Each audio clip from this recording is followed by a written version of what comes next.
ਵਜ੍ਹਾ ਉਹਦੇ ਨਾਲ ਦਾ ਲੀਡਰ ਹੀ ਮਾਂ ਨੇ ਕੋਈ ਨਹੀਂ ਜੰਮਣਾ।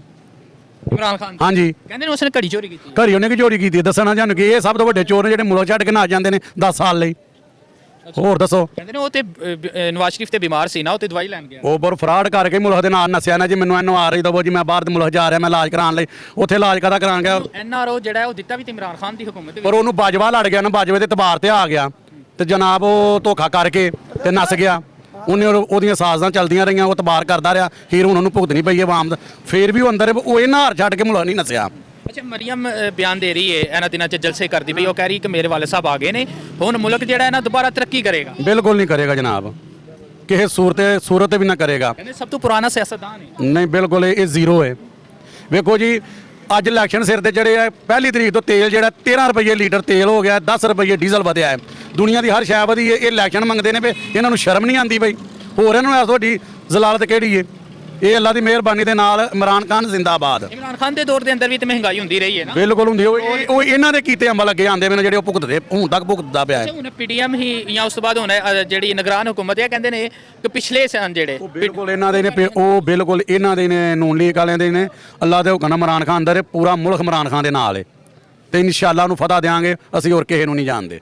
ਲੱਗਦਾ ਕਿ ਚੀਜ਼ਾਂ ਇਨਸ਼ਾਅੱਲਾ ਕੈਂਡੀਡੇਟ ਨੂੰ ਬਾਹਰ ਨਹੀਂ ਪੀਰੋ ਚੱਕ ਦੇ ਵਿੱਚੋਂ ਇਨਸ਼ਾਅੱਲਾ ਹੀ ਜਿਤਾਵਾਂਗੇ। ਕਹਿੰਦੇ ਕੈਂਡੀਡੇਟ ਬਾਹਰ ਨਹੀਂ ਉਹਨਾਂ ਨੂੰ ਨਿਕਲਣ ਦੇ ਰਹੇ ਜਲਸੇ। ਕੈਂਡੀਡੇਟ ਇਹ ਤੇ ਹੁਣ ਪਤਾ ਲੱਗੇਗਾ 8 ਫਰਵਰੀ ਨੂੰ ਬਾਹਰ ਨਿਕਲੀਦਾ ਕਿੰਜ ਹੈ। ਉਮੀਦ ਹੈ ਨਿਕਲ ਇਨਸ਼ਾਅੱਲਾ ਅੱਲਾ ਦੇ ਹੁਕਮ ਦੇ ਨਾਲ। ਬੱਲਾ ਵੀ ਲੈ ਲਿਆ। ਮੇਰੇ ਮੈਂ ਨਾ ਕਿਹਾ ਸਾਡਾ ਅੱਡਾ ਪਿੱਛੇ ਚਲੋ ਤੁਹਾਨੂੰ ਜਾ ਕੇ ਸਾਰਾ ਕੁਝ ਵਾਹਨੇ ਆ, ਪਿੰਡ ਦਾ ਸਰਵੇ ਕਰਾਣੇ ਆ, ਤੁਹਾਨੂੰ ਪਾਪੀ ਪਤਾ ਲੱਗ ਜਾਂਦਾ ਕਿ ਵੋਟ ਕਿੱਧਰ ਬੋਲਦਾ ਪਿਆ। ਕੀ ਵਜ੍ਹਾ ਹੈ? ਵਜ੍ਹਾ ਹੈ ਭਈ ਉਹਨੇ ਪੂਰੇ ਪਾਕਿਸਤਾਨ ਨੂੰ ਖੂਬਸੂਰਤ ਤੋਂ ਖੂਬਸੂਰਤ ਬਣਾ ਦਿੱਤਾ। ਇਹ ਤੁਹਾਡਾ ਅੱਡਾ ਮੈਂ ਦੇਖਣਾ ਪਿਆ, ਬੜਾ ਖੂਬਸੂਰਤ ਹੈ। ਇਹ ਜਿਹੜਾ ਅੱਡਾ ਹੈ ਨਾ, ਬਾਰਿਸ਼ ਅੱਲਾਹ ਤਾਲਾ ਦੀ ਰਹਿਮਤ ਹੁੰਦੀ ਏ। ਲੋਕੀ ਲੰਘਦੇ ਨੇ, ਉਹਨਾਂ ਦੇ ਪੈਰਾਂ ਨੂੰ ਚਿੱਕੜ ਆ ਜਾਂਦਾ, ਕੋਈ ਐਸੀ ਗੱਲ ਨਹੀਂ। ਜੋ ਸੁੱਕ ਜਾਂਦਾ ਖਤਮ, ਬਿਲਕੁਲ ਸਫਾਇਆ। ਲਾਹੌਰ ਨੂੰ ਪੈਰਿਸ ਬਣਾਇਆ ਨਹੀਂ ਇਨਸ਼ਾਅੱਲਾ ਬਣਾਇਆ। ਅੱਗੋਂ ਵੀ ਬਣਾਉਣ ਦੇ ਕੇ ਉਹ ਵੀ ਡੁੱਬ ਗਿਆ ਸੀ ਪਿਛਲੇ। ਨਹੀਂ ਕੋਈ ਡੁੱਬ ਨਹੀਂ, ਤਰ ਜਾਂਦਾ ਹੈ। ਨਵਾਜ਼ ਸ਼ਰੀਫ ਦਾ ਕੋਈ ਬੰਦਾ ਹੈ ਹੀ ਨਾ ਕੋਈ ਬਲਾਵਲ ਹੈ ਨਾ ਕੋਈ ਐਵੇਂ ਲਲਕਾਰੇ ਪਿਆ ਮਾਰਦਾ। ਉਹ ਆਂਦਾ ਨਫ਼ਰਤ ਸਿਆਸਤ ਮੈਂ ਖਤਮ ਕਰ ਦਾਂਗਾ। ਨਫ਼ਰਤ ਤੋਂ ਪੈਦਾ ਕਰਦਾ ਪਿਆ। ਮੈਂ ਉਹਦੀ ਤਕਰੀਰ TV ਤੇ ਵੇਖਣਾ ਵਾ, ਉਹ ਤੇ ਨਫ਼ਰਤ ਪੈਦਾ ਕਰਦਾ। ਕਾਹਦੀ ਉਹਦੀ ਆਂਦਾ ਪਿਆ ਮੈਂ ਜੀ ਨਫ਼ਰਤ ਖਤਮ ਕਰ ਦਾਂਗਾ। ਨਹੀਂ ਸਾਨੂੰ ਤਾਂ ਪਸੰਦ ਹੀ ਨਹੀਂ ਉਹ ਕੋਈ ਵੀ। ਸਾਨੂੰ ਨਵਾਜ਼ ਸ਼ਰੀਫ ਨੰਬਰ 1, ਨਵਾਜ਼ ਸ਼ਰੀਫ ਬਿਹਤਰੀਨ ਲੱਗਦਾ। ਮਹਿੰਗਾਈ ਕੰਟਰੋਲ ਕਰ ਇਨਸ਼ਾਅੱਲਾ ਯਾਰਾ ਗੌਰ ਤੇ ਕਰ। ਤੂੰ ਮੇਰਾ ਇੰਟਰਵਿਊ ਲੈਣਾ ਪਿਆ ਭਈ ਜਦੋਂ ਉਸ ਤੋਂ ਪਹਿਲਾਂ ਜਦੋਂ ਇਮਰਾਨ ਖਾਨ ਦੇ ਦੌਰ ਤੋਂ ਪਹਿਲਾਂ ਬੜੇ ਅੱਛੇ ਅਸੀਂ ਗੁਜ਼ਰਨਾ ਪਏ। ਹਰ ਕੋਈ ਬੰਦਾ ਆਪਣੀ ਬੇਬੀ ਦਾ ਜਹੇਜ਼ ਬਣਾ ਲੈਂਦਾ ਸੀ, ਫਿਰ ਆਪਣਾ ਕਾਰੋਬਾਰ ਚਲਾ ਲੈਂਦਾ ਸੀ। ਮੈਂ ਖੁਦ ਕਾਰੋਬਾਰੀ ਹਾਂ, ਕਾਰੋਬਾਰ ਚਲਾ ਲੈਂਦਾ ਸੀ। ਤੇ ਉਸ ਤੋਂ ਬਾਅਦ ਜਦੋਂ ਇਮਰਾਨ ਖਾਨ ਆਇਆ, ਉਹਨੇ ਬੇੜਾ ਗਰਕ ਹੀ ਪਾਕਿਸਤਾਨ ਦਾ ਕਰ ਛੜਿਆ। ਇੰਨਾ ਕੁ ਥੱਲੇ ਤੁਰ ਗਿਆ ਸੀ।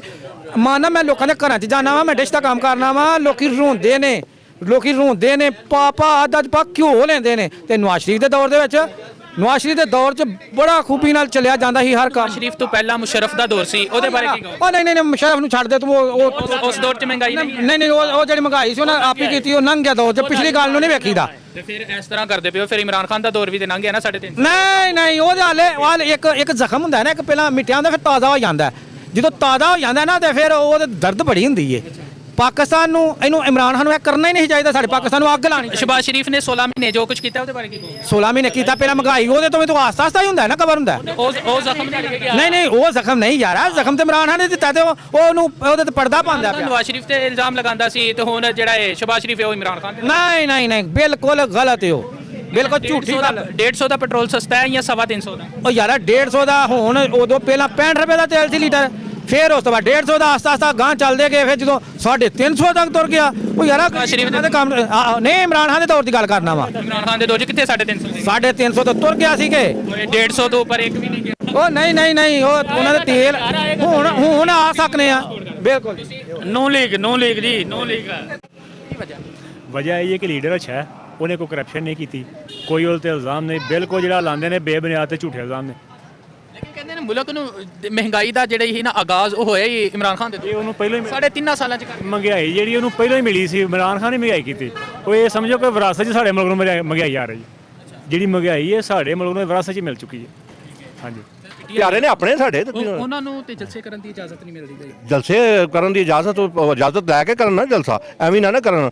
ਉਹਨਾਂ ਦੀ ਸਿਕਿਉਰਿਟੀ ਅਸੀਂ ਉਹਨਾਂ ਦੀ ਹਿਫਾਜ਼ਤ ਕਰੀਏ, ਉਹਨਾਂ ਦਾ ਗਵਰਨਮੈਂਟ ਕਰੇ, ਐਵੇਂ ਜਲਸਾ ਨਹੀਂ ਕਰਨਾ ਚਾਹੀਦਾ ਜਿਸ ਤਰ੍ਹਾਂ ਨੂਲੀ ਵਾਲੇ ਪੁੱਛ ਕੇ ਕਰਦੇ ਪਏ ਨੇ ਸਾਡੇ ਅਸੀਂ ਪੁੱਛ ਕੇ ਕਰਨੇ ਆ, ਕਿਉਂ ਭਰਾ ਨੇ ਭਾਈ ਮੁਸਲਮਾਨ ਜਿਹਦਾ ਦਿਲ ਆਪਣਾ ਆਪਣਾ ਜਿੱਤਣ ਮੁਤਮਿਨ ਤੁਹਾਡਾ ਤੁਸੀਂ ਕਿਉਂ ਇਮਰਾਨ ਖਾਨ ਨੂੰ ਕੀ ਵਜ੍ਹਾ? ਇਨਸਾਨ ਦੇ ਪੁੱਤਰ ਨੂੰ ਵੋਟ ਦੇਣੇ ਚਵਲਾਂ ਥੋੜੇ ਦੇਣੇ ਨੇ ਅਸਾਂ ਕੀ ਆਂਦੇ ਇੱਕ ਵਾਰੀ ਹੋ ਗਿਆ, 2 ਵਾਰੀ ਹੋ ਗਿਆ, 3 ਵਾਰੀ ਹੋ ਗਿਆ, 4 ਵਾਰੀ, ਹਰ ਵਾਰੀ ਚਵਲ ਹੀ ਲਿਆਉਣੇ ਨੇ ਅਸਾਂ।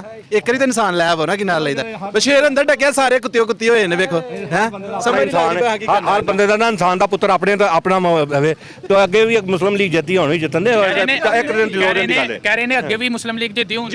ਜਿੱਤਣ ਦੀ ਕੀ ਲੋੜ ਹੈ ਹੈ ਜਦੋਂ ਹਰ ਇਨਸਾਨ ਹਰ ਇੱਕ ਦੇ ਦਿਲਾਂ ਵਿੱਚ ਵਸਦਾ ਪਿਆ ਇਨਸਾਨ ਹੈ ਕਿ ਨਾਲ ਕੀ ਆਂਦੇ ਹੋ ਬਿਲਕੁਲ ਦਿਲਾਂ 'ਚ ਵਸਦਾ, ਦਿਲਾਂ 'ਚ ਵਸਦਾ, ਦਿਲਾਂ 'ਚ ਵਸਦਾ। ਵਸਣ ਦੇ ਬਾਅਦ ਅਸੀਂ ਆਨੇ ਕੱਢ ਛੱਡ, ਅੱਲਾਹ ਉਹਦੀ ਮਦਦ ਕਰੇਗਾ ਇਨਸ਼ਾਅੱਲਾ। ਘਬਰਾਣਾ ਨਹੀਂ, ਘਬਰਾਣਾ ਮਦਦ ਸਭ ਤੇ ਅੱਲਾਹ ਦੀ ਸਾਰਿਆਂ ਦੀ ਕਰਦੇ ਆ। ਅਸੀਂ ਬਗੈਰ ਅੱਲਾਹ ਤੋਂ ਤਾਂ ਨਹੀਂ ਨਾ ਫਿਰਦੇ ਪਏ। ਅੱਲਾਹ ਵੀ ਸਾਡਾ ਵੀ ਅੱਲਾਹ ਹੀ ਹੈ ਅਲਹਮਦੁਲਿਲਾ। ਯਾਰ ਅੱਗੇ ਵੀ ਜਿੱਤੇ ਅਸੀਂ ਅੱਲਾਹ ਦੇ ਫਲ ਵਜੋਂ। ਸਾਡੇ ਇੱਥੇ ਅਮਨ ਅਮਾਨ ਹੈ, ਇਹ ਸਾਰੇ ਆਪਣੇ ਸੱਜਣ ਬੇਲੀ ਨੇ। ਹਰ ਬੰਦੇ ਦਾ ਆਪਣਾ ਹੱਕ ਹੈ, ਠੀਕ ਹੈ ਨਾ, ਗੱਲ ਕਰਨ ਦਾ ਕੋਈ ਮਸਲਾ ਨਹੀਂ ਗਾ।